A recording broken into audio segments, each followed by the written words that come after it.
We're live. All right. What's Hey, up, everybody? What's going on? Welcome. Well, happy Tuesday. Tuesday. Sorry for the technical difficulties getting the awesome intro music up and running, but we're here now. Yeah. Growing Greg says he's first, but he wasn't. Jason Vaughn beat him in with the first, so Eric Abel's on. Live. Oh shit. Oh, got her mute. That was crazy. Yeah, you got to mute that other computer there, bro. Was that one of our guests getting used to being on air with us? Oh, I don't know. If it was, I'm sorry for the shade. We got some good guys in the chat already. Papa Mose Lowe's is here. James the Lawn Junkie, who won last week's here. Yeah, my man Cam, Elevated Lawnscapes. Hello, sir. How are you this evening? Derek Abel. James the Lawn Junkie's here. Oh, James. Weekend Warrior. Weekend One Lawyer. All right. See some Mountain View Seeds is in our chat. What's going on with that? Hey, Mountain Seeds. Yeah. Yeah, hey, we're thanks for everybody for joining tonight. This is it's gonna be a little bit different episodes. We're pretty excited to bring on two of the most knowledgeable people in this industry. I'm sure some of you guys follow both of them. You've probably had some interactions with a friend here, Adam Russell, who if you've talked to Mountain View Seeds here on Instagram, that's the guy you're talking to, and Dr. Greg Munshaw, who's the grass doctor. So before we get started here, first of all, I want to say, please, raise a glass. Yes. And keep off the grass. Keep off the grass. Rocking my Sean's Midwest Lawn here tonight. So one thing I do want to encourage everybody, I know we talk about this a lot. Please, this is definitely an episode because we do have just true experts on here tonight. If you got questions about grassy, turf, whatever, I don't care if it's literally just tell me what Kentucky bluegrass is, or you want to learn about harvesting, things about seed, whatever, hit us up in the chat. We're going to try and do our best to filter through these, try to get, our questions answered and stuff. But please do anything you guys want to know, please do put it in the chat and we'll do our best to hit it up. But, I'd like to start. I mean, for both of you guys, I'll start with Dr. Greg. Can you guys just give us a little bit of a background on, who you guys are? Sure. Yeah. Thanks for having me, guys. Tickled to be on with you tonight. And obviously, I tune in almost every week and heckle maybe a little bit in the chat bar, but it's nice to be on this side of it. My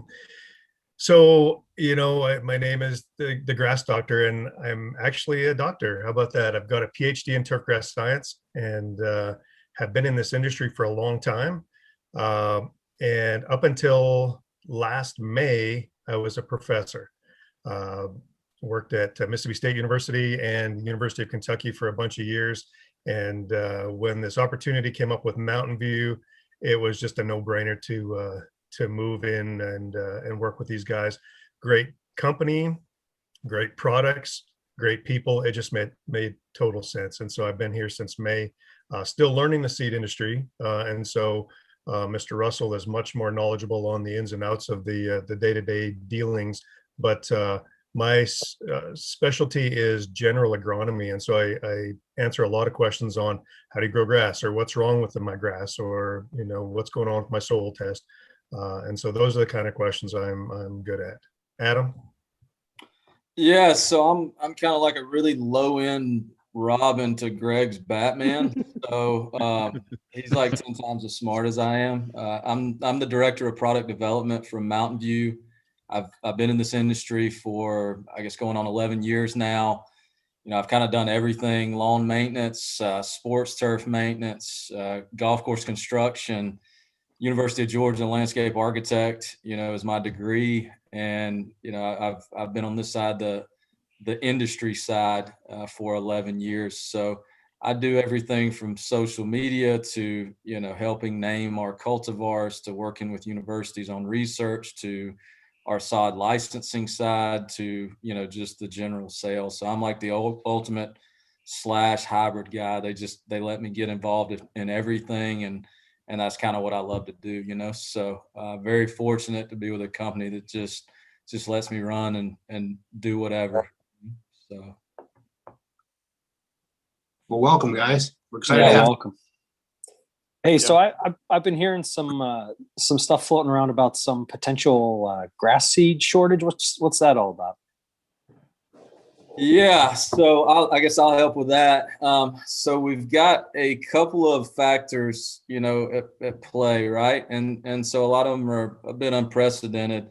One is pandemic demand. Lawn and garden retail. A lot of people in their homes, for the last year and continuing even now. And so a lot of them have turned to their lawns and started to work on them more DIY, more, lawn and landscape. And all of that has filtered into more demand for our product, more eyes on our industry.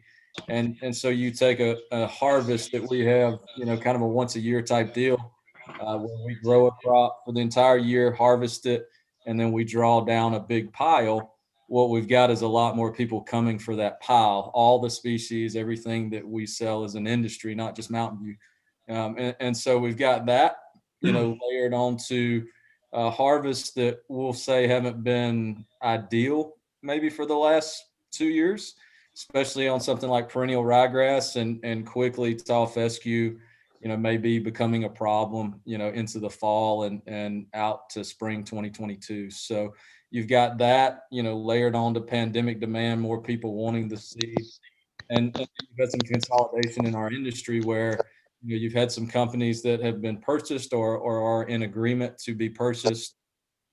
We have been involved in one ourselves and still are in fact trying to close on that agreement to buy another seed company, our parent company, which is an agricultural cooperative. So you have large amounts of seed that are getting taken out of the professional and the DIY market and going completely into retail because of how big the retail push has been with the pandemic demand. And then you layer that on with less than ideal crop harvest.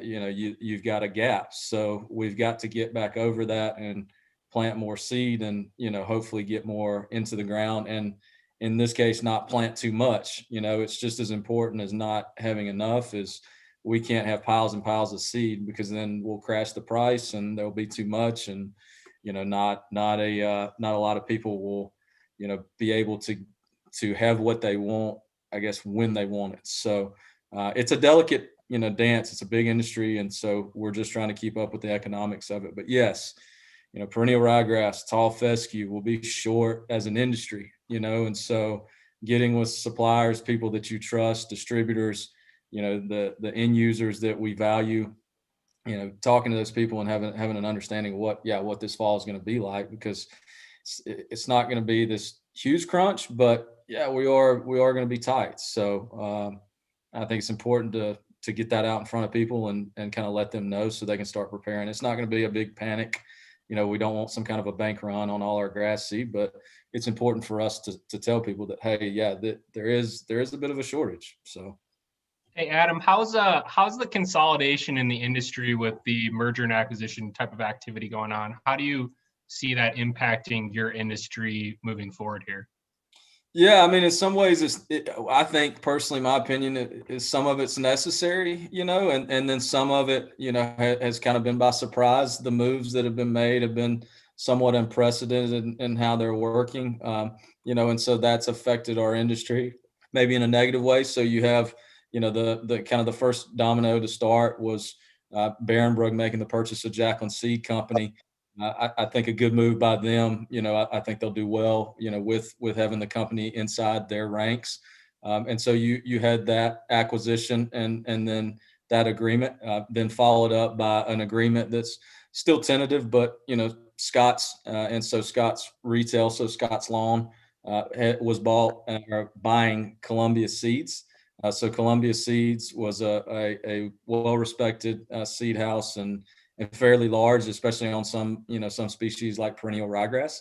And so that was really the unprecedented one where the demand and the bet by Scott's is so big from what they're seeing and their pressure at retail that they felt it necessary to go out and buy a seed company and take all that inventory and push it into retail. And so that's what's different, is that you've got all the inventory that was sitting there, and then you've taken it completely into one sector of an industry, and you've left the other people somewhat scrambling. That's not usually how it works. We generally wind down inventory over a number of years, and so that part has really left us all scrambling because, as Columbia had distributors, end users, people that they dealt with, now those people may not have access to that seed going forward, and they've got to find something else to take care of their customers. So that was the one that has really moved the meter, where it went from, okay, yeah, we're a little bit short, to, okay, now we're really short. Now we've got to make hard decisions with our distributors, with our end users, and get the word out and tell people, like, yes, we know this is going to be a problem. We'll get over it. We can adapt just like any other industry, but it may take a year and a half, maybe even 2 years to get over that. So, we want to let you know that. Now, Adam, let me ask you this. When you say retail, are you talking like to the end user, to, DIY home people, like big box stores? That was something that Lawn Radiance asked in the chat. Are you talking specifically like Home Depot, Lowe's, Ace, things like that?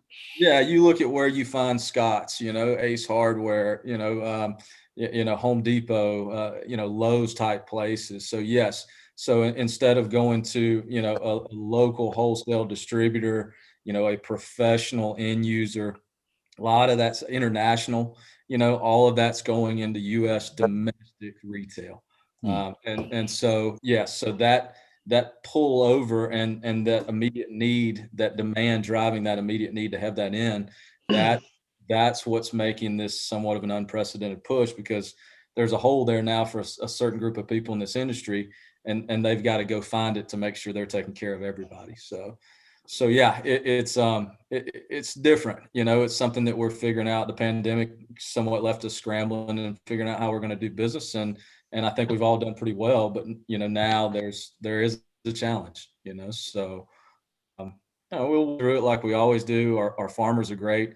They're adaptive. I mean, they're diverse. It's not just grass seed that a lot of these farms do. It's they do everything from wine grapes to hemp to Christmas trees to grass seed, and the way that they grow it is just one part of their diverse operations, and they do that so they don't get outlaid capital wise and go in one direction and get hurt when a market changes, whether it's row crops or turf grass or hazelnuts.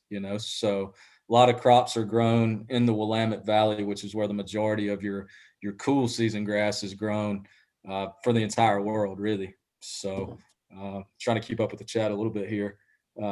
Greg helping me out a little bit, but yeah, so a lot of challenges, but we think we can control it. We've got a lot of good partners, a lot of good seed companies in the industry that we align with, and we all seem to be on the same page. So I think we'll get it figured out.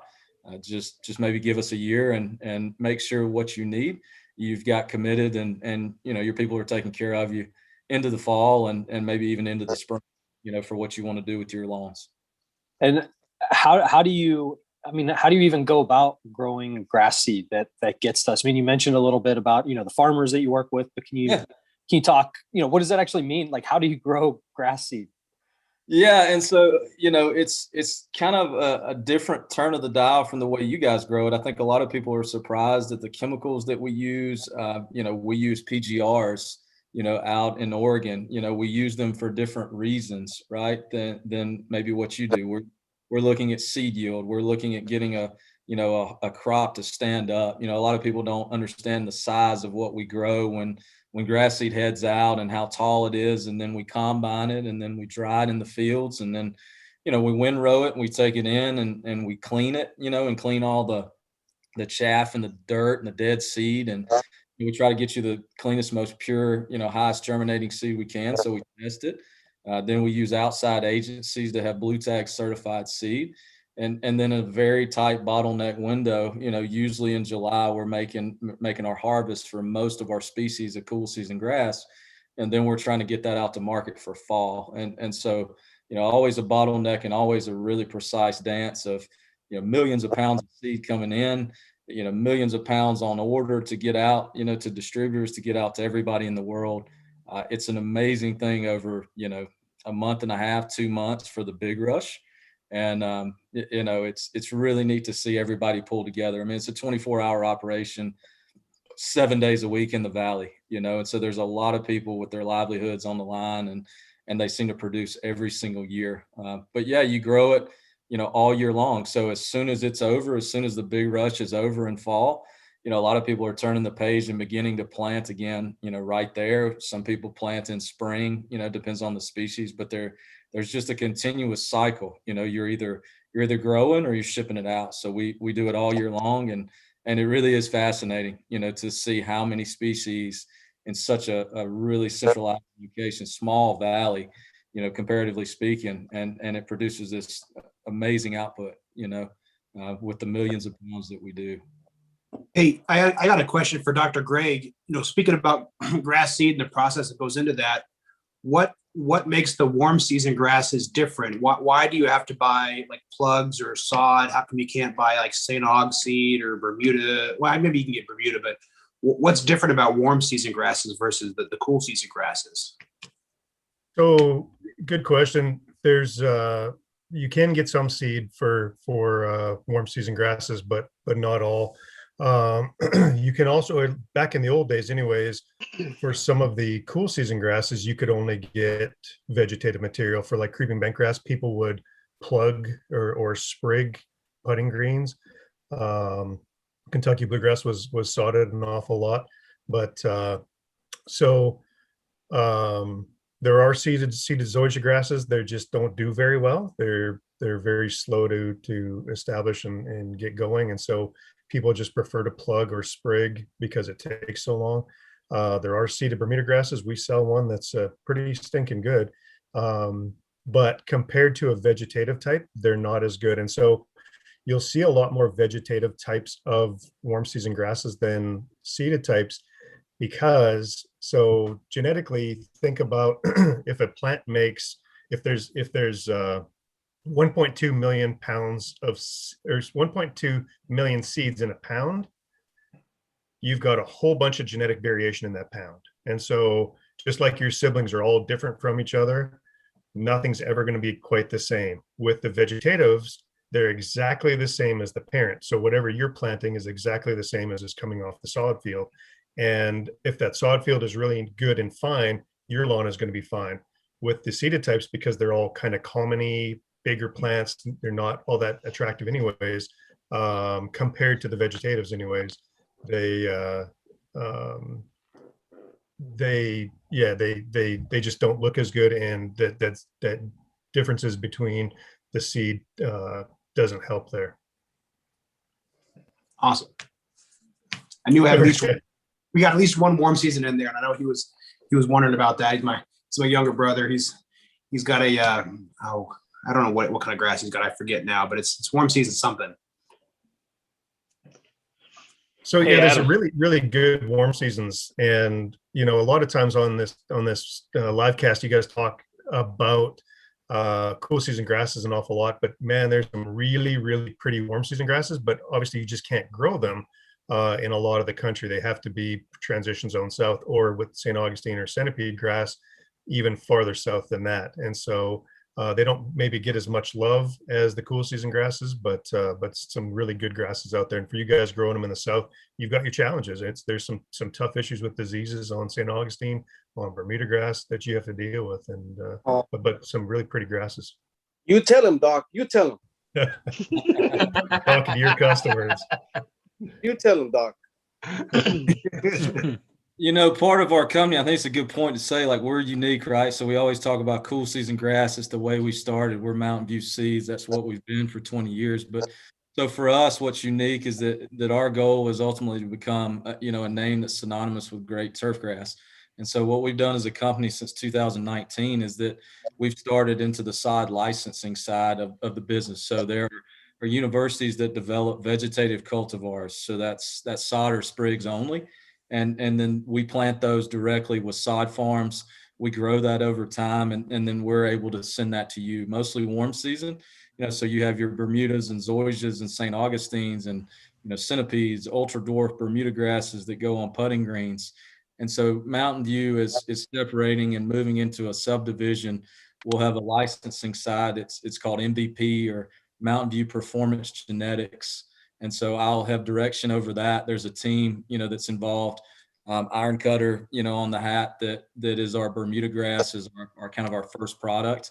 And we've got it in 23 states. We're moving hopefully into zoysia by next year. And then we'll continue to add products that get into your lawns for warm season, that also will show up on your golf courses and your sports turf, and hopefully make, better solutions and easier lawns for you to take care of in the future. We want St. Augustine, that next generation of St. Augustines. And so we try to talk to warm season universities, all across the country, that are leading the way with this research.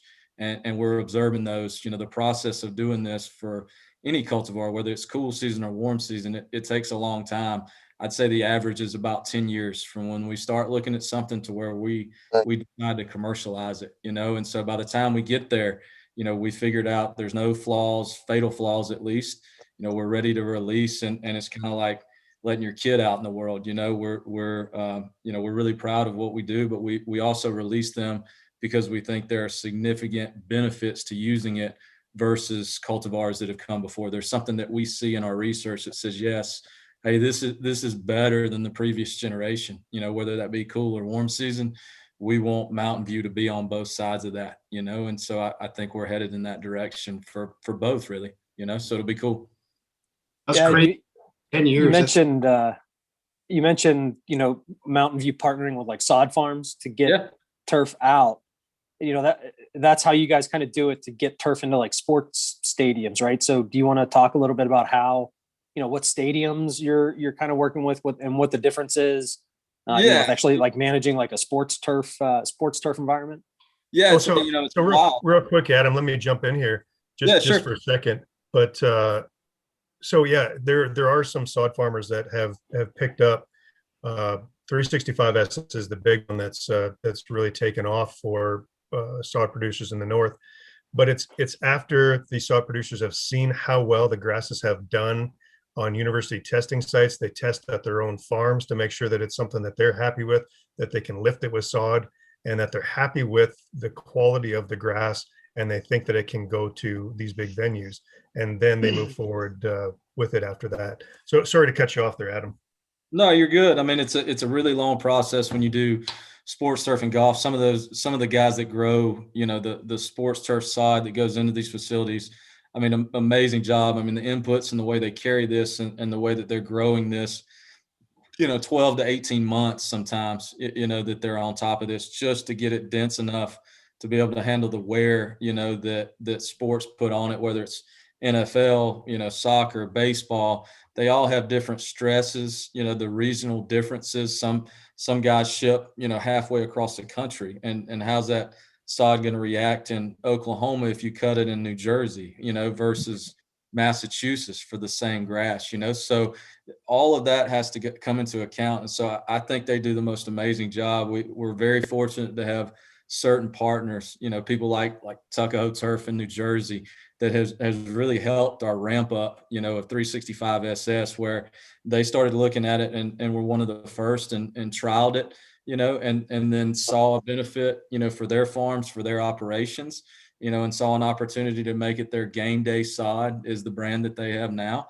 And so we're able to benefit from going to all these great facilities, just by having great partnerships with them and working directly with Tuckahoe. And so they really deserve all the credit. We do the research up until a point, but for us, we want to spend all our money in the research side, give our partners the best seed that we can, best vegetative cultivars that we can, and then we send it out into the world through them. So without them, we're not as visible, versus another company, maybe that we would be if we tried to do the research and the sales of it ourselves, so we need every single one of the Tuckahoes or the distributors that we have.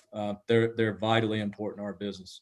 Yeah, I mean, take a humble brag second and tell us where, what stadiums and sports teams have your turf. That's always cool to find out.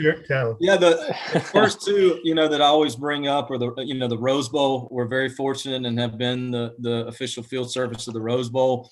That's done, through West Coast Turf, and the superintendents and the grounds crew there that does an amazing job. Formerly it was Will Schnell. Now it's Miguel Yepes. Really a phenomenal crew. West Coast Turf does an amazing job of growing the sod in, and so we're just kind of fortunate enough to send the seed down, and they do amazing things with it, right? So the Rose Bowl is kind of our premier one. Everybody watches it on TV. We're so fortunate to have that. They're really innovative. It's now a blue mutafield, and so now it's a Kentucky bluegrass interseeded, or actually overseeded into a Bermuda grass base. And so that makes them one of the more cutting edge, even when sports fields across the nation. And it was done because of their region and what the ability that they wanted to handle traffic and stress, throughout their game, specifically the Rose Bowl game, to make sure that, everything is safe and playable. And they just do a phenomenal job. Virginia Tech Athletics, they are another sponsorship or a partner that we have. And so we've been able to take a premier research university, someplace that does a lot of research on turf grass, places where we can take our experimental cultivars that we don't know if they're going to become anything commercial yet, if we're going to release something to you guys, but then take it to Blacksburg, Virginia, and test both in research plots, but also have situations where we can test things on game fields and really see that in situ trial, and to have that is vital for us. It's a lot of knowledge that we get in a short amount of time. So that they've been great partners of just completely throwing it out there wherever they can. Lane Stadium, we've had out of play areas. We've had, really all over the campus. They've jumped in with both feet. They've challenged us, which has been cool. They've said, hey, we got to have X, Y, and Z in Blacksburg, Virginia. Cold tolerance for perennial ryegrass is huge for them, and so we were able to take a couple of their metrics there. Hey, I got to have, this in Blacksburg, Virginia, marry it up with the NTEP trial data that we had, and turn around and say, hey, we think this is going to be the best for you. Them plant it, and then have success with it because of their effort and how good they are at growing it. But also we're marrying science with effort. So it's been really cool to see kind of those two partnerships. Tuckahoe's been phenomenal. They've taken it all over, with NFL. So just last year, you've got the Chicago Bears, you got the Pittsburgh Steelers, you've had the Washington Nationals, you've had the New York Mets, you've had various minor league stadiums. So we're extremely fortunate. We like to do a lot of trials at sports fields and in golf.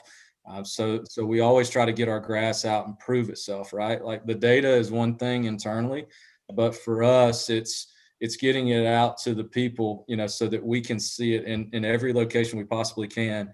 And we feel confident enough in our stuff that we'll put it up against anybody, anywhere, anytime, because the worst case is it fails and we learn something, and we learn something at that facility, whether it's, sports turf or somebody's lawn, so that's kind of how we operate. And those partners are they're crucial, for us to continue to innovate and develop, what is the next best thing for perennial ryegrass, tall fescue, Kentucky bluegrass. It's just really important. Hey, Adam, real quick, I thought it was really cool while you're hitting on that. I thought it was really cool when you were telling us about the new Field of Dreams MLB stadium in Iowa. Maybe talk on that real quick as far as how it was a blind study and they picked you guys. Just maybe hit on that real quick. Yeah. So, just fortunate enough. Crazy got canceled. Murray Cook and his staff there had been tending it for, really a solid year and a half, and just we were able to be selected, versus some other Kentucky bluegrass blends. We had a partner that really helped us at the sod farm. So Central Wisconsin Sod, we had the distributor that was really the reason why we were able to get in it.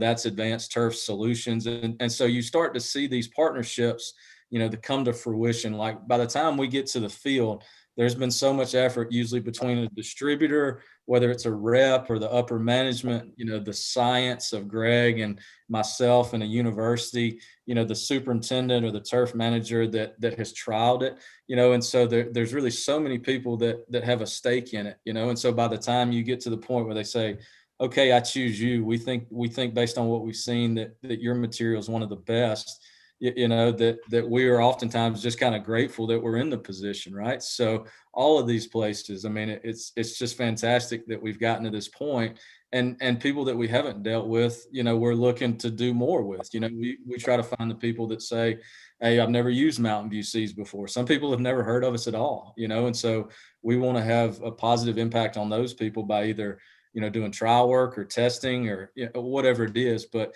a place like the Field of Dreams is just, I mean, it's perfect, because it'll be on TV and people will love it. And the stadium looks amazing. And the grounds crew has just worked so hard for a year and a half to get it to where it's going to be, which is fantastic. And then people will know their work first, and then hopefully Mountain View as a subset of that, where, I mean, my wife knows what the Field of Dreams is, everybody's seen the movie. And so we get to tag along with that in a small way, and our research kind of floats to the top. So we feel really fortunate and grateful to be in any place like that. But it doesn't have to be, the Field of Dreams. It doesn't have to be the Pittsburgh Steelers, right? It can be the local Parks and Rec. I mean, I personally get more enjoyment out of giving something to somebody that doesn't have a budget, or somebody like you guys where, your lawn's struggling, it hasn't been where you wanted to. We improve the genetics. We give you a little bit of help of, hey, use this cultivar here. This is what the data looks like here. And then we improve your operation. So I tend to get a lot more enjoyment out of the Parks and Rec that doesn't have a huge budget, the high school that has no idea what they're doing, the lawn care where you struggled and maybe failed at something and we're able to help you succeed. The elite guys are fun, man. They really test you, but me personally, I like that side of it. That's kind of why I got in the business, is just to help people, and so the ability to do that, I think that's the fun side for me. And I think Doc's the same way, I mean, I think that's why he got to extension and helping as many people on the residential side as he did, Well, and to follow up on that, Adam, us putting grasses into sod farms and the grasses going from the sod farms to the stadiums, and Adam was being very modest on that. There's some really high, well-known venues that are growing 365 SS, but it's all backed by science. And NTEP, I don't know how much we've discussed NTEP on KOTG, but NTEP, all of our grasses are going through that program. Every one of them gets tested at universities across the country to make sure that they are okay, that they're going to do fine. If they don't, they never get released to the public. And so that's the thing that when we talk about, this grass performed well somewhere or across the entire country, we've got the university data to back that up. And that's the interesting thing about it is, we're not marketing our grasses. This data speaks for themselves, and they're tough grasses, they're pretty grasses, and they're taken off really because of those two factors. So Dr. Greg, can I, there's something that came up in the chat. I think this would be great to hear. So if you go to like your guys' website and people hear this from like just in general when they're evaluating turf grass, can you guys talk about what it means to be an A-list variety? Sure, yeah. So A-list is Alliance for Low Input Sustainable Turf, and it's a collection of a number of seed companies that got together and thought, how can we market our elite grasses in a different way? They wanted to find out, was there a number of their grasses that would thrive under low input situations? So less water, less chemicals, less fertilizer, maybe less mowing. Let's make the conditions across the country as tough as we possibly can on these grasses, and then see if there's a handful of these grasses that will thrive without doing anything to them. And so again, these are university tests that are going on. They're unbiased. It's not these companies that are making these ratings or evaluations. And it's a completely it's a nonprofit. So it's this group working this data out, figuring out, is there a grass that can thrive in these situations? And if so, it has to do so for a couple of years, in two locations or more. Plus, it also has to do well in NTEP trials. And so these grasses really do get scrutinized to make sure that, yes, they are low input. If they're not, and most of them don't make this list, but if they're not, then they're just, it might be a pretty grass or whatever, but not something that these companies can market on for the A-list varieties. So the best of the best are the A-list varieties. They're worth the couple of cents more per pound that you might pay for them. So I'm going to ask you this question. I feel like this is something we could go for like 4 hours on, but just like at a high level. So I've seen in the chat, people have asked about NTEP. I know it's something that people talk about. It's something that I'm obviously myself interested in. So when you guys, you say you put, a lot of your cultivars in there to get tested. So how do you guys determine for your own business, like how you proceed with, evaluating the NTEP results and what you ultimately try to go with as far as your future, what you're going to produce? I mean, how do you determine the success of those cultivars? Yeah. And then maybe how can people use NTEP? I saw a lot of questions in the chat too about how to find a grass variety that is good for their location. So how can they use NTEP to do that, to find a grass for their area? So really good questions, guys. The bad thing is NTEP is not really all that easy to use. Pages and pages and pages of data tables, and you have to dig through the tables to try and find the cultivar that you're interested in.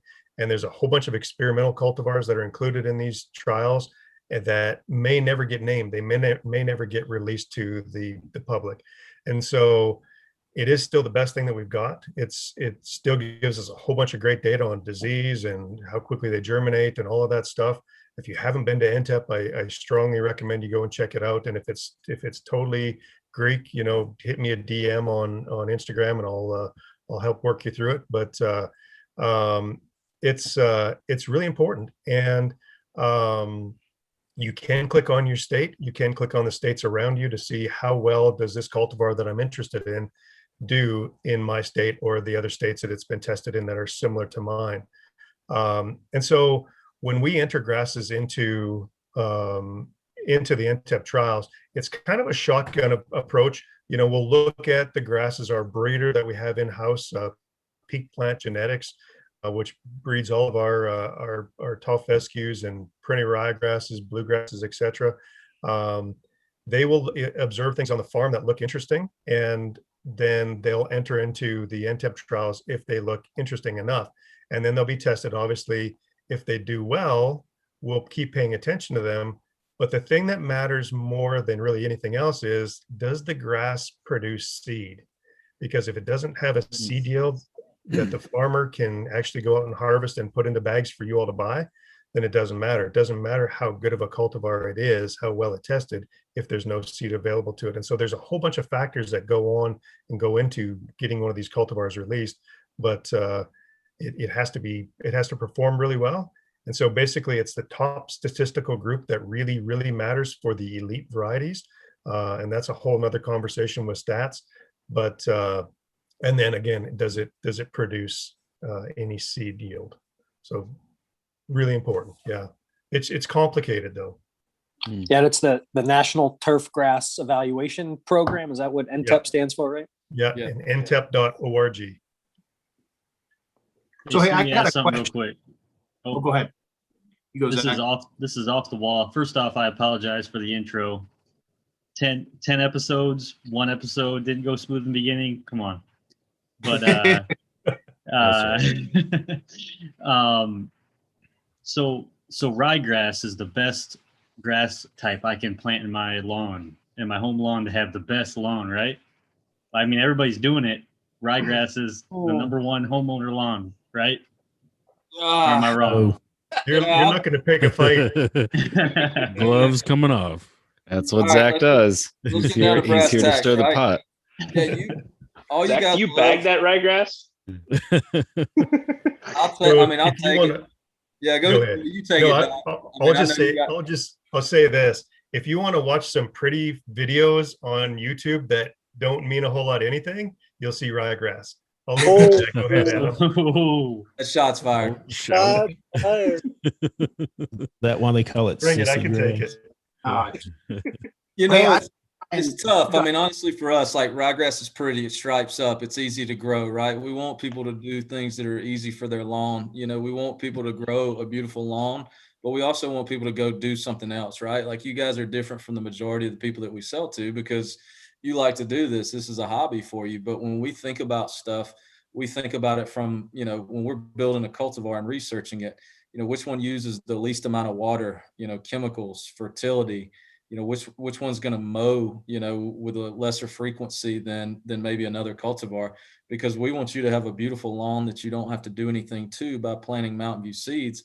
So you can go do something else. So you can go hang out with your family, and so for a lot of people, they like to be intense and high input on something like perennial ryegrass. And so for people like us in the business that do this, we're more interested in seeing how little we can get away with. And so that's one of the reasons why, you guys' lawns are spectacular, right? Like mine looks like trash. I do this all the time. Like my yard's terrible. It's all Bermuda grass lawn. And, my standard maintenance practices are just like benign neglect. Like I want to put it just on the edge of dying, so nobody asks me questions, and tries to figure out what I really do. And I think most guys that are in this business are kind of like that. Like you see their home lawns, they don't want to fool with it anymore because we do this almost 7 days a week, right? But when we're giving you something, whatever cultivars, the new tall fescues that we'll release, then we want to give you something better and easier, than what you have. So for us, perennial ryegrass is maintenance intensive, it's input intensive. And so we tend to prefer, tall fescue, and maybe even getting into some of the lower input warm seasons in certain parts of the country. Farther north, yeah, you kind of have to have it. But we would rather see, fine fescues, in the upper Midwest, in the Northeast, we would rather see lowered input type grasses that we can breed. I think that, for me, you guys are two guests. I'd love to hear that. So you're in Atlanta, and Dr. Greg, where are you at? You're in Kentucky, right? Illinois. Oh, you're in Illinois. Okay. Illinois. So what are your, if you were to give us like kind of the distribution of your turf types in your lawns, what are they? I'm all Bermuda grass, there's certain places where I've got, tree problems and I've got, shallow oaks where I've got a lot of, roots right up at the surface that I probably need either a zoysia. I need to get into cool season in certain parts, and I'm going to try that. I've been in my house about 2 years, and, but the front and in this part of Atlanta, North Atlanta, you see more Bermuda grass, where it used to be cool season, right? And so it became easier for the builders. It became easier for the people to manage it. And it is. I do very, very little to my lawn. I've never watered it. Don't have any irrigation on it. It's really just a little bit of urea and some pre-emergent, and that's cool for me. That's all I want it to be. And it's right on par with my neighbors, I think it looks terrible, but my neighbors can't tell the difference, and so if I wanted to make it look nice, I probably could, but at the end of the day, I really don't want to, but it keeps me from having to use water and inputs and paying for that, where when I'm working with other people, trying to guide them towards that. That's our goal as a company. We want to give you a cultivar that you don't have to do any of that. The holy grail, I think, of turfgrass breeding is no water, no fertilizer, no chemicals, and it looks gorgeous.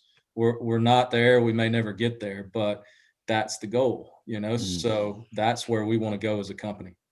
So guys, let me ask you this. Obviously your seed and what you offer is super different than what somebody would find going to one of the big box stores that we talked about a little bit. We kind of touched on this a little bit before. What would you say is kind of like, I don't know, the top couple factors, right, that sets apart a standard kind of big box store seed from a premium seed like Mountain View seeds?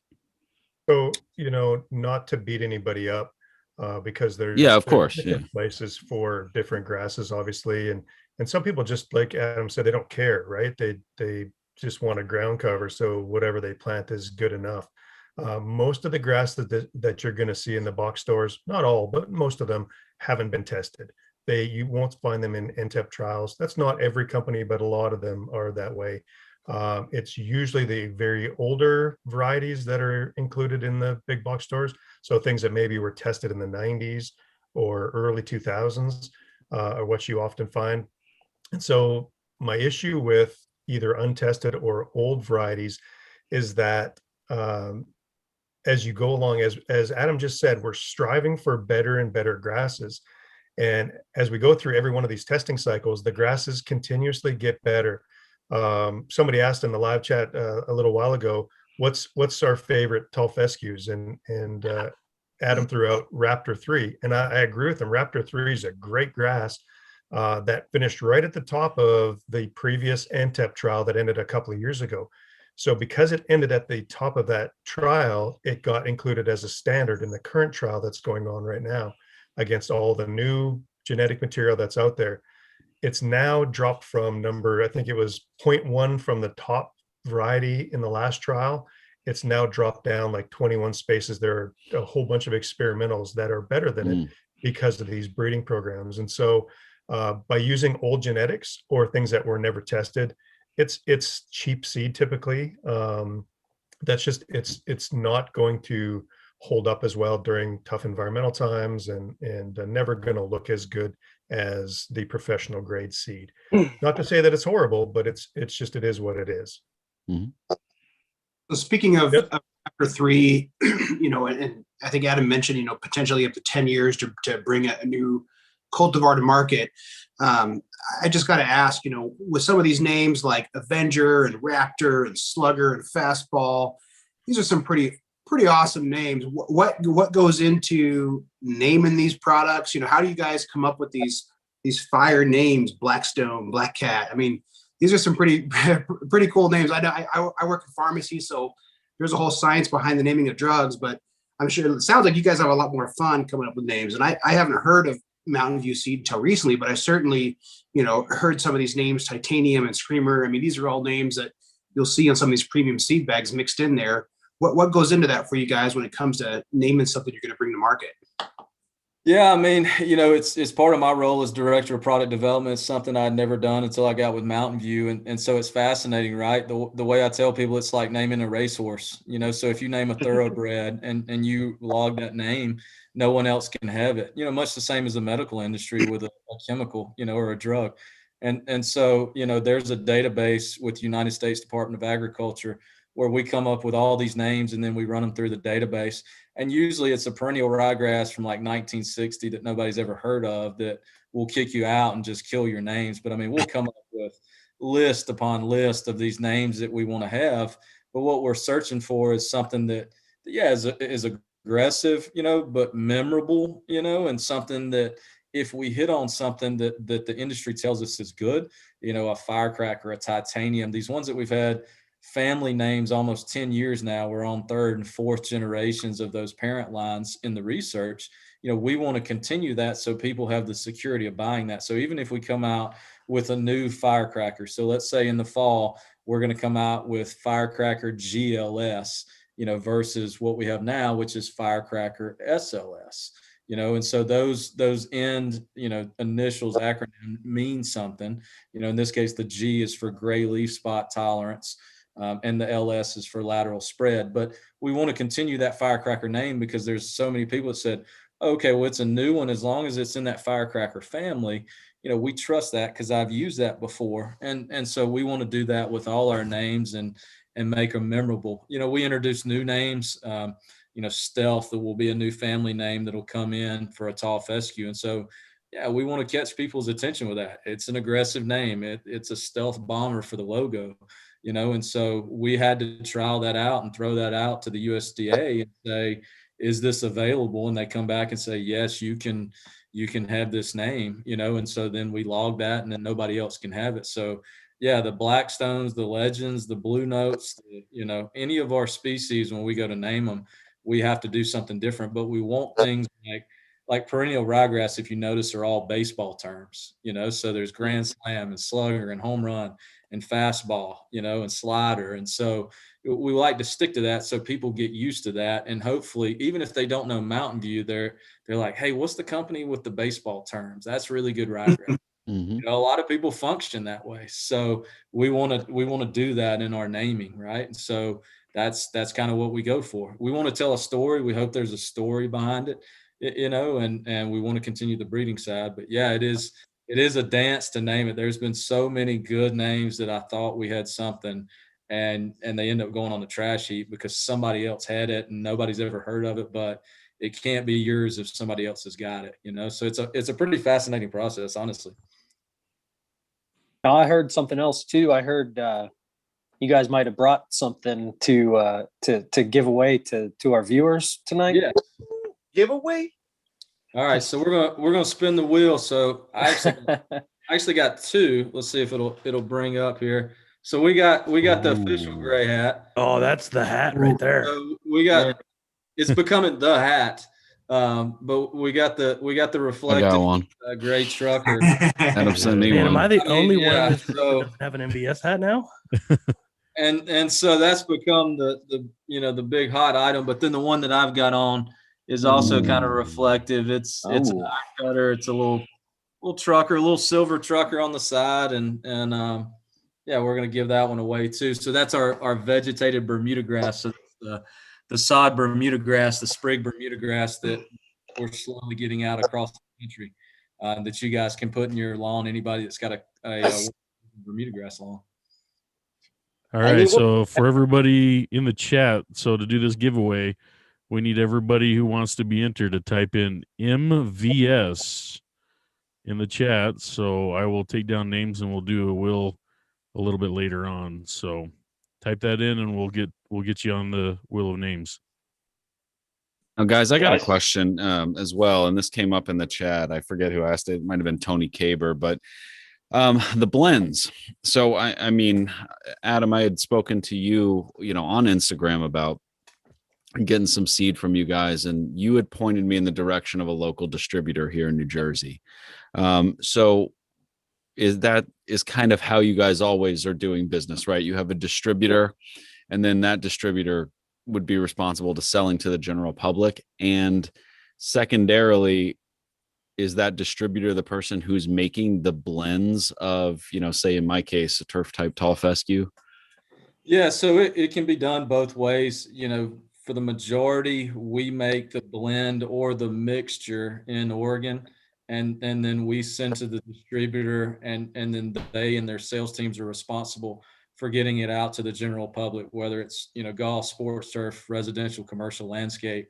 They are, again, vital, pretty crucial to what we do, because we're a small, lean outfit, right? There's not a lot of us at Mountain View, and we focus all our energy to supporting the distributors and then working with our budgets to push into research. And so we feel like if we can give our distributors the best, absolutely most researched cultivar that we can, that puts them ahead of their competition and gets you at a local level better than if we were to do it ourselves. If we divided our time and tried to get down to all of you, at a level, down to your lawn, we'd have to have so many more people versus being able to partner with people that think like us, that share our appreciation for turfgrass cultivars across the country and really across the world, to work at a local level. We think that's a better way to do it. And so that's why we've always supported that. There's some people that, like the sod licensing where, we have to deal direct, based on the way things are grown and the way, contracts are written to do that part of the industry.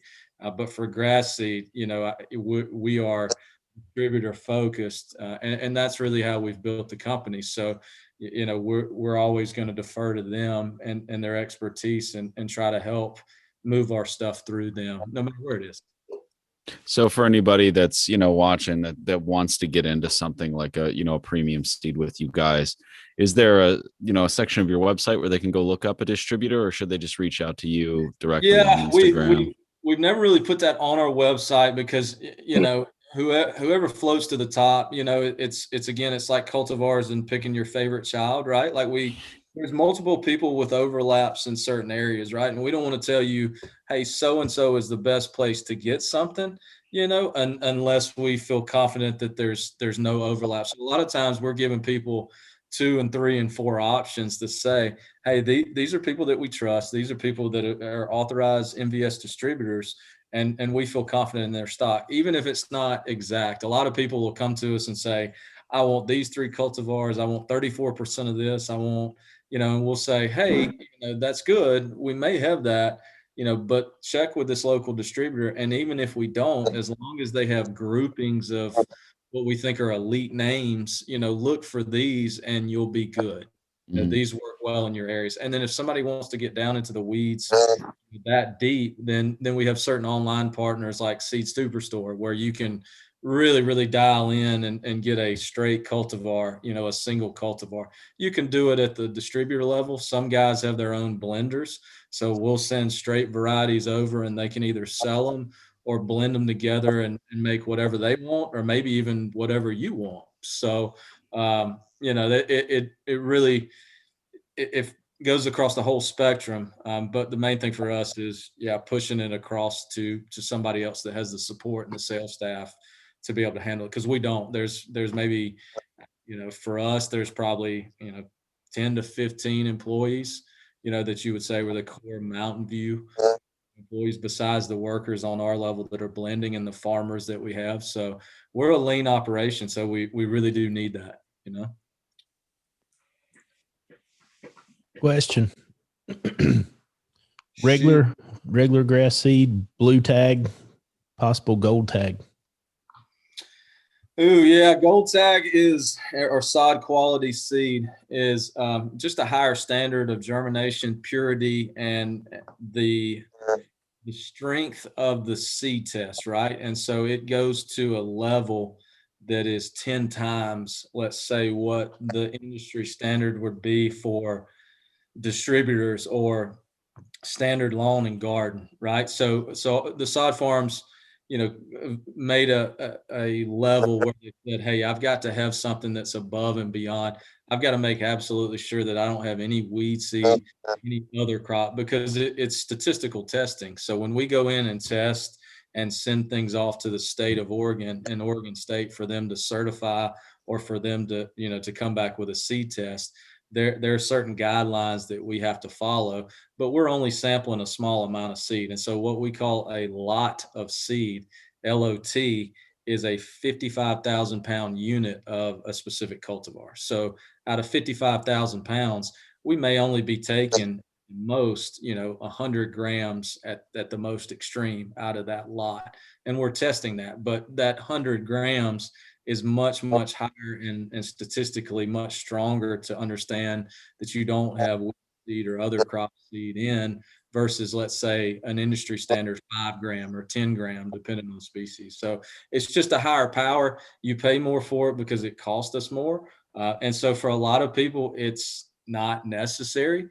I only if you get to a sod farm type of a maintenance or a management, an elite sports turf or golf, would you consider it? We see people that offer it and do it, and that's fine. If you want to pay the money, we're just going to pass it on to you. But for us, it's not quite as necessary. Blue tag gets you to where you need to be. If you can get that assurance, because what that is just a contract, let's say, where an outside agency, in this case Oregon State University, has come in. We've sent samples to them, and they've tested the seed and certified to say, hey, this cultivar is what they said it was. It doesn't have anything to do really with weed seed and other crop seed. It's more, are you getting what you think you're getting? You bought Valkyrie LS, tall fescue, and an outside agency came in and said, yes, you are absolutely getting Valkyrie LS tall fescue. And that's really all the blue tag means, from an outside agency. But so Adam, that's a good segue. So this is one thing I definitely want to cover. So, and I don't have a green screen, unfortunately, so it's really crappy. So when somebody looks at a seed label, you talked about that, the difference between, gold, blue. So if I look at a seed label and I see purity, the germination percentage, the weeds, can you give us some context between you guys? Like, what would be like something that would be included in the weeds, or what would be included in inert matter, other crops? What would be acceptable? Can you guys just give us some background on that? Yeah, I mean, it's different for different species, and so, right, it's farming, right? So you're taking, a crop that you've grown all year and you've knocked it down and windrowed it and brought it in and cleaned it. So everything that comes with doing that, dead seed, chaff, dust, all that goes into inert matter. if you were to put any of that or have any of that in the seed after the lot was clean. You start getting into other crop and weeds, then we're dividing it for other crops. Most of the time it's a cash crop that's grown for sale in Oregon. So you'll think annual ryegrass. Many of you would consider that a weed in your lawn, but because people sell annual ryegrass into forage markets, into pastures, that's a cash crop. And so we would put annual ryegrass under the other crop percentage. You look at weeds more like plantain, or you even get into the noxious type weeds like a quack grass where you're restricted from moving it into a state. Those are the really tough ones. Those are the ones that are absolutely no go for pretty much any industry. If we get them in, we actually have to list a lot of times if it has noxious weeds, depending on what state it goes to, what that weed is and how much of it is in that on the tag. But if you're just talking about certain weeds, let's take rat tail fescue in fine fescue seed. That would be considered a nuisance weed. It can be extremely ugly in a fine fescue stand.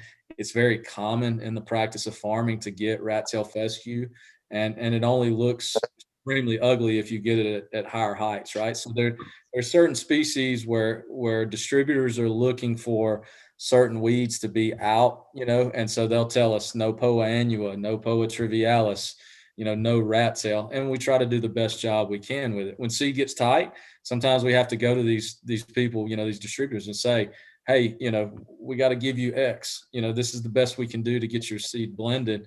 And so I tell people, no matter what, is if you got a concern about what's on the seed tag, ask your distributor, ask the person you got your seed from, hey, what's this test to look like? Because we have access to a lot of the tests and we can show you exactly what that weed is in it, because sometimes it can just be other crop. We don't have to list anything more than that.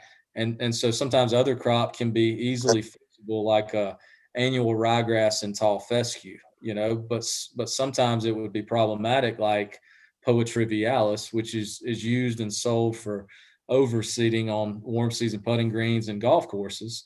And so Poa trivialis can end up under other crop, and does end up under other crop. And so it's important for people to ask and say, hey, what's in that? Just because there's weed seed in it, it might be fine. It might not be a problem at all in your area. It might be a huge problem, and so just understanding that you can ask that, that you can be educated on it. And anybody that's a decent supplier, like we can get that information to our distributors and to people very, very quickly, so that's some other stuff to look at with those seed labels too. So the germination purity, you want those as high as possible. You want high percent germination, you want high percent purity. You can calculate your pure live seed when you're doing your seed calculations to figure out how much material you should be putting on the lawn. But you also want to look at the testing date. If the seed is old, like several years old, the older it gets, the less viable the seed becomes. And so, that's one of the problems when you buy from some of these old hardware stores, whatever, the seed may have been on the shelf for years. If it was cold stored, probably fine. But if it's sat on a shelf for, 4 or 5 years, it may not germinate like that tag says it when it was tested 5 years ago. Does that differ by variety, Dr. Greg? Or like what would be an acceptable, is 2 years fine, 3 years fine, a year? What would you look for on a label? So yeah, if it's a year from testing date, you're probably fine. So, but generally after that, it goes down about 5% per year. And so the older it gets, obviously the worse it gets. Yeah, so tested 0120 on that Seed Superstore label there. So that's tested a year ago. You're probably in great shape with that one. But as you get into 22 and 23, that's going to get less and less viable. Your germination percentage is going to go down, and you just won't get as many seeds germinating when you plant them. So that would be a smart thing to factor in as far as like how many pounds per 1,000 square inch to put down, would you say, as far as the germination rate and how old it is as well? Sure, absolutely. Yeah. So you can just factor that in. If that germination percentage was 90%, if it's 3 years old, subtract 15 from that and then go with that calculation, just to kind of give you a good rule of thumb. It's not, 100% set in stone, but close enough. That's good to know. Interesting. Yeah. Well, how about we give these hats away? I know we got some anxious viewers probably waiting to see if they're lucky tonight. Yeah, I want to add something real quick. So to Adam, Jacob Morsett's asked twice now, so I just want to see. He wanted to know if you had any distributors there in Maine. Yeah. So I answered him on the YouTube just now. Okay. And so yeah, we got some partners up there that feel really good that will deliver up to Maine, and don't know what part he's in. Hopefully he's not in upstate near Canada. But I feel like if he's downstate, down east or however they say it, then yeah, they can take care of him. So yeah, send him a response there, so we're good to go. Olee, what were you saying? They need to hit the like button too. Hit that like button. Here we go.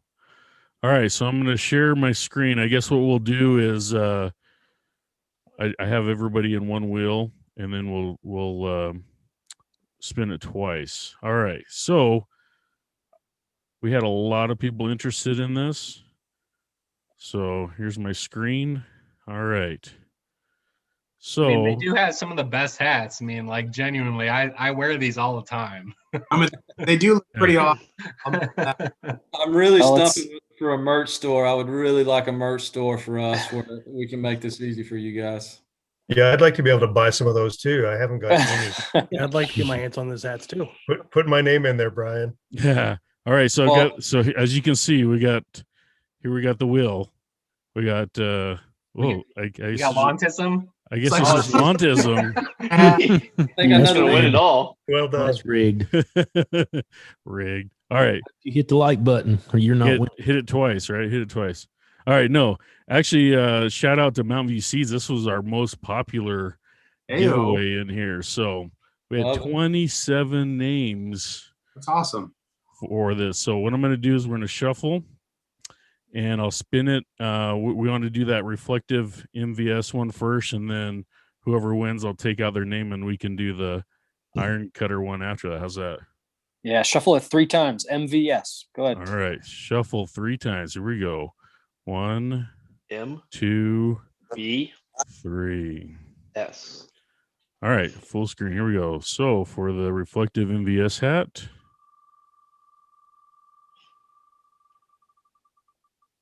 Moment of silence. Dun, dun, dun. Go. All right, Frankie B. Heyo.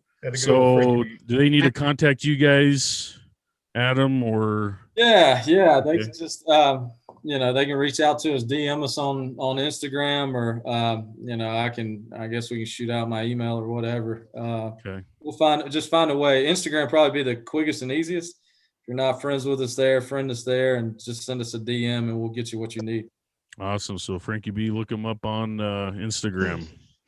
All right. Slide so those remove his name. DMs.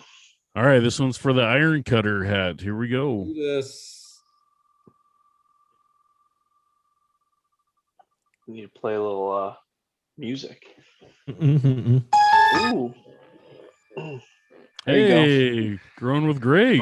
Another grass seed, another grass seed fanatic there. Yeah, that's awesome. All right. Congratulations, guys. Congratulations, guys. That's awesome. Hey, so let me say real quick, I made that crack about perennial ryegrass, and for you guys growing perennial ryegrass, there's a lot of things to like about it. Compared to tall fescue, though, it needs so many inputs. And so that's why we tend to shy away from it a little bit, just because it needs disease products and whatever, a lot of love that tall fescue doesn't. And so if you're growing it, good on you. But I have my project lawn is turf type tall fescue, and I was successful there, so that makes me feel a little bit better. But I might have to smoke everything off and go with that 365 SS. That looks amazing. Better make sure you have some before you do it. I know. I'm thinking probably should pull the trigger. Buy it now. Buy it and store it.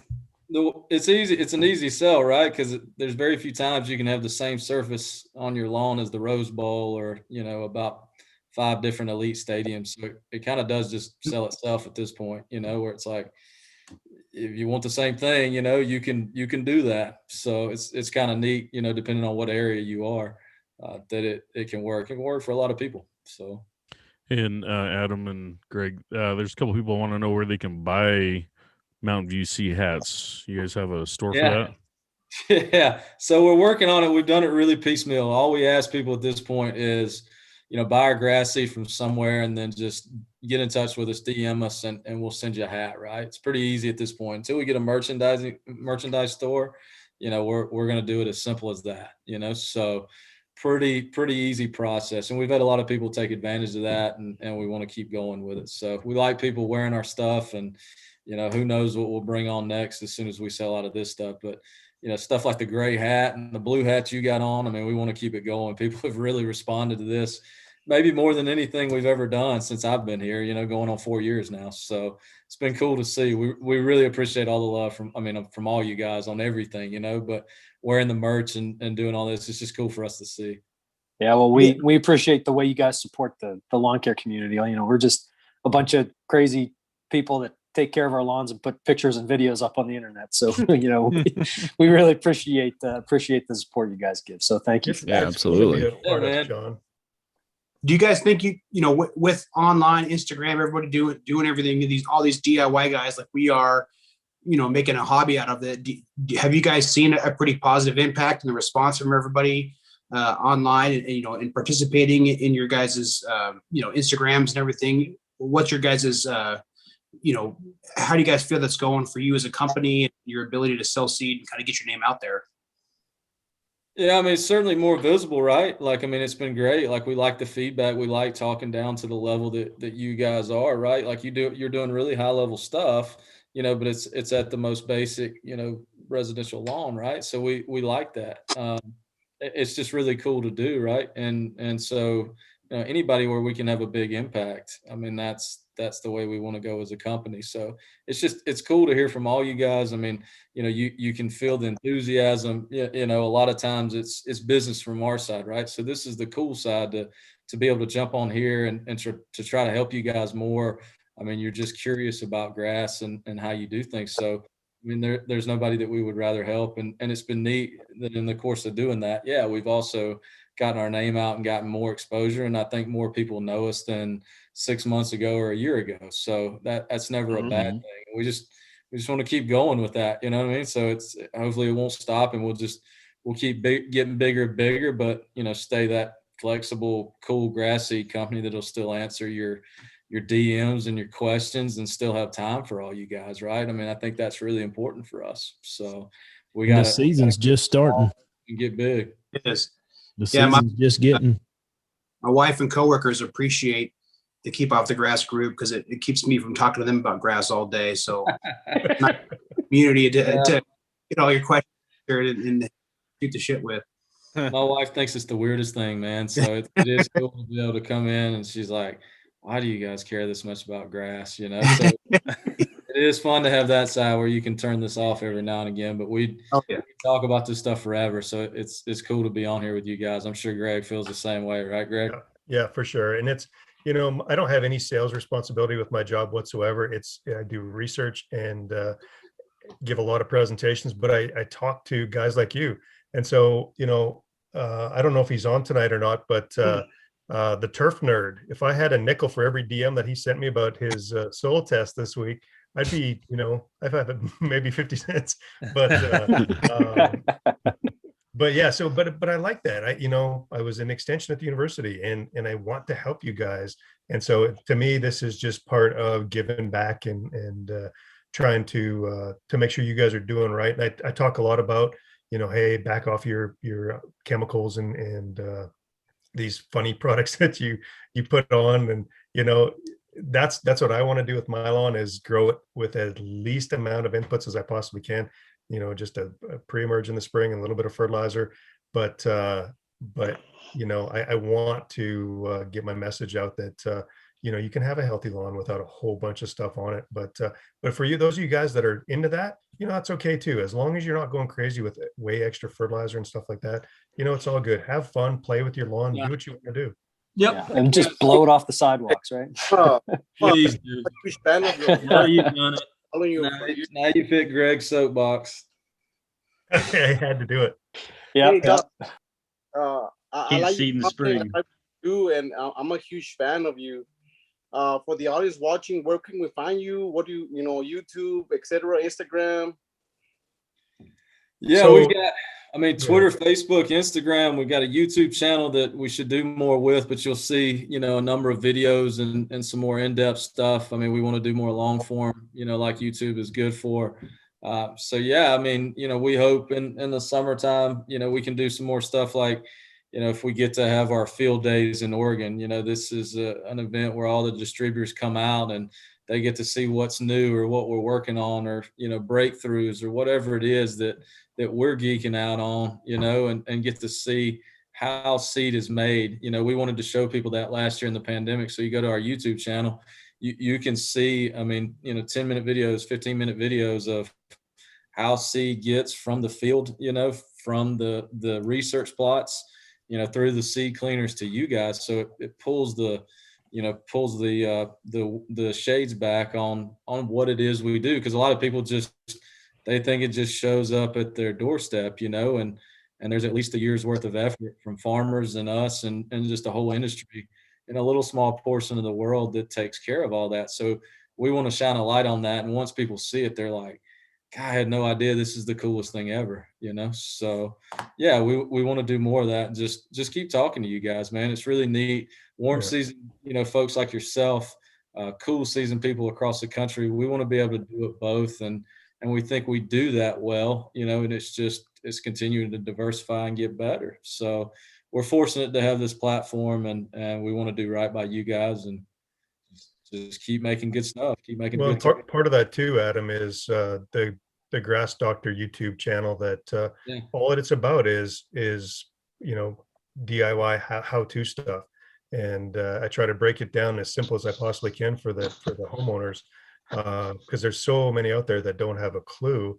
That's the target audience for that. And you know, it's not to try and sell grass seed or whatever, just try to help people to grow better lawns. And so here's a little plug for that. I'm 300 away from 1,000, so maybe we can have some big giveaway once that hits 1,000. Yeah, we'll definitely plug. I'll give you another one right now. Yeah. No, we got a question for you, Dr. Greg. Yes, sir. All right, everybody, you always hear, you know, how much nitrogen is recommended for the year? 3-4 pounds. How much nitrogen? How much nitrogen? What is recommended for as phosphorus? What is recommended for as potassium? And another, like, I guess, spin on that question is somebody who has high phosphorus, do they still need to add a little bit of phosphorus through the year just to keep things going? So really good questions, Olee. To answer that, the only nutrient that your lawn has to have each year is nitrogen. Everything else depends on your soil test. If you're not soil testing, don't apply anything but nitrogen, because you don't know. You don't know if your lawn needs PK or micros or anything. Chances are you don't need micros because there's plenty of those in native soils. But so if you're not soil testing, don't apply anything but nitrogen. Usually it depends on the kind of grass that you're growing for your nitrogen rate, but fescue, that's the only thing there is. That's the only one that matters. So, you know, for a lot of fescue lawns, you know, 2 pounds of nitrogen per 1,000 square feet per year is probably plenty. I'd say you're probably putting on a hair more than that, Olee, based on the pictures that I see. But you know, the applying a little bit of P and K, there's really no need to. If your soil test comes back where it's adequate, you've got plenty in the soil to feed that plant. You don't need to apply anymore. Chances are that if you put on potassium, which is a cation, it's going to fill up exchange sites in the soil, and you can throw off your CEC and make it so that there's other nutrients that are just as important less available. With phosphorus, because we're so concerned with it going into streams and ponds and stuff and causing eutrophication or algal blooms, you know, if you don't know, or if your soil test says you're adequate, applying more is not going to help your plant out. So just stay away from those things. If you're not soil test testing, or if your soil test says you're adequate, don't apply them. Stick with nitrogen. Are you saying that you should just put 600 pounds per 1,000 of Milorganite just all day, every day?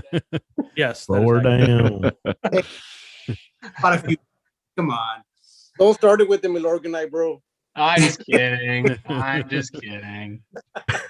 Hoops gotta go. Was saying that. Might as well go on my lawn. 640 all day, every day. That's our gateway drug into this, Mark. Geez. Nice. Well, this was great, guys. I appreciate the heck out of you guys joining us. This was This was an awesome This was a lot of fun. My favorite one yet. A lot of great feedback in the chat. We couldn't appreciate more you guys inviting us. This was fun for us. We don't get to do a lot of this. So, hey, let's wait a little while. If you want to do it again, we're more than willing. And I'm sure there'll be a lot of questions. Just get in touch with us. Anybody's got any more, wants to talk, whatever it is. I mean, we're happy to help. It's a really cool forum, and I'm glad you guys are getting a lot out of it. We get just as much. It's been really fun. Yeah, if we didn't get to your question, if we didn't get to your question, comment on the YouTube video when it's dropped. Drop your question, and then I'm sure they'll be able to answer it, or we can get it to them, and we can get an answer for you. Or hit us up on social media. We're happy to chat with you about this stuff. I mean, we really are. It's not just a gimmick. We want to talk to you about this stuff. It's fun for us. Thanks for everybody in the chat for stopping by too. We appreciate you guys coming out and supporting us in MVS. Yeah, absolutely. Haven't already. Yeah. Give it a like and subscribe, and we're planning more guests and more special episodes like this. So make sure you're subscribed and hitting that bell so you're getting the notifications, all that good stuff. That's it. All right, guys. Have a good night.